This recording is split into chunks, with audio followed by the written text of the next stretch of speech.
ವಿಜಯೇಂದ್ರ ಅವರು ಈಗ ಒಂದಿಷ್ಟು ಹೇಳಿಕೆಗಳನ್ನ ಕೊಡ್ತಾ ಇದ್ದಾರೆ. ನಾವು ಯಾರೂ ಕೂಡ ಕಾಂಗ್ರೆಸ್ ನಾಯಕರು ಪೆನ್ ಡ್ರೈವ್ ಹಿಂದೆ ಬಿದ್ದಿದ್ದಾರೆ. ನಾವು ಯಾರೂ ಕೂಡ ರೇವಣ್ಣ ಪ್ರಕರಣವನ್ನ ಬೆಂಬಲಿಸಿಲ್ಲ. ತಪ್ಪು ಮಾಡಿದವರಿಗೆ ಶಿಕ್ಷೆ ಆಗಬೇಕು ಅಂತ ಹುಬ್ಬಳ್ಳಿಯಲ್ಲಿ BY ವಿಜಯೇಂದ್ರ ಹೇಳಿಕೆಯನ್ನ ಕೊಟ್ಟಿದ್ದಾರೆ.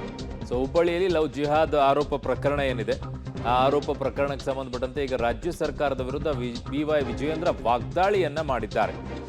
ರಾಜ್ಯದಲ್ಲಿ ಲವ್ ಜಿಹಾದ್ ಪ್ರಕರಣ ಜಾಸ್ತಿ ಆಗ್ತಾ ಇವೆ. ಕೇರಳ ಮಾದರಿ ನಮ್ಮ ರಾಜ್ಯದಲ್ಲಿ ಶುರುವಾಗಿದೆ ಅನ್ನುವಂಥ ವ್ಯಾಖ್ಯಾನವನ್ನ ಮಾಡ್ತಾ ಇದ್ದಾರೆ. ಹಿಂದೂಗಳ ಕುಟುಂಬದಲ್ಲಿ ಭಯದ ವಾತಾವರಣ ಸೃಷ್ಟಿಯಾಗಿದೆ ಈಗ. ಆದರೂ ರಾಜ್ಯ ಸರ್ಕಾರ ಕಣ್ಮುಚ್ಚಿ ಕುಳಿತಿದೆ. ರಾಜ್ಯ ಸರ್ಕಾರದ ವಿರುದ್ಧ BY ವಿಜಯೇಂದ್ರ ವಾಗ್ದಾಳಿಯನ್ನ ಮಾಡಿದ್ದಾರೆ. ಬಿಜೆಪಿಯ ರಾಜ್ಯಾಧ್ಯಕ್ಷರು ಶಾಸಕರಾಗಿರುವಂತಹ ವಿಜಯೇಂದ್ರ ಅವರು ಹುಬ್ಬಳ್ಳಿಯ ಲವ್ ಜಿಹಾದ್ ಪ್ರಕರಣಕ್ಕೆ ಸಂಬಂಧಪಟ್ಟಂತೆ ಅವರು ಸರ್ಕಾರವನ್ನ ಟೀಕೆ ಮಾಡಿದ್ದಾರೆ.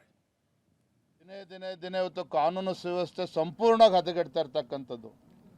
ಗುಲ್ಬರ್ಗ ಜಿಲ್ಲೆನಲ್ಲಿ ಕಳೆದ ಒಂದು ವಾರದಲ್ಲೇ 2-3 ಒಂದು ಸೂಸೈಡ್ ಪ್ರಕರಣ ನಡೆದಿದೆ. ಹತ್ಯೆ ಪ್ರಕರಣಗಳು ದಿನೇ ದಿನೇ ಜಾಸ್ತಿ ಆಗ್ತಾ ಇದೆ. ರಾಜ್ಯದಲ್ಲಿ ಇವತ್ತು ಲವ್ ಜಿಹಾದ್ ಪ್ರಕರಣಗಳು ಕೂಡ ಜಾಸ್ತಿ ಆಗ್ತಾ ಇದೆ. ತಾಯಂದಿರು ಇವತ್ತು ಆತಂಕದಲ್ಲಿದ್ದಾರೆ ಕರ್ನಾಟಕ ರಾಜ್ಯದಲ್ಲಿ. ಇವತ್ತು ಮೊನ್ನೆ ದಿನವೂ ಕೂಡ ಇವತ್ತು ತಡವಾಗಿ ಬೆಳಕಿಗೆ ಬಂದಿರತಕ್ಕಂಥದ್ದು ಹುಬ್ಬಳ್ಳಿ ಧಾರವಾಡದಲ್ಲಿ ಒಬ್ಬ ದಲಿತ ಹೆಣ್ಣು ಮಗಳು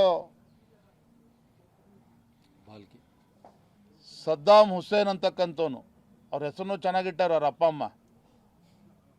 ಇಂಥ ಒಂದು ನೀಚ ಕೃತ್ಯ ಎಸಗಿರ್ತಕ್ಕಂಥದ್ದು ರಾಜ್ಯ ಸರ್ಕಾರ ಕಣ್ಣು ಮುಚ್ಕೊಂಡು ಕೂತಿರ್ತಕ್ಕಂಥದ್ದು. ಈಗ ಲವ್ ಜಿಹಾದ್ ಪ್ರಕರಣ ಹೆಚ್ಚಾಗ್ತಾ ಇದೆ ಅನ್ನುವಂಥದ್ದನ್ನು ಆರೋಪ ಮಾಡ್ತಾ ಇದ್ದಾರೆ. ಹುಬ್ಬಳ್ಳಿಯಲ್ಲಿ ಇದು 3ನೇ 4ನೇ ಪ್ರಕರಣಗಳು ಆಚೆಗೆ ಬರೋಕ್ಕೆ ಶುರುವಾಗಿದ್ದಾವೆ.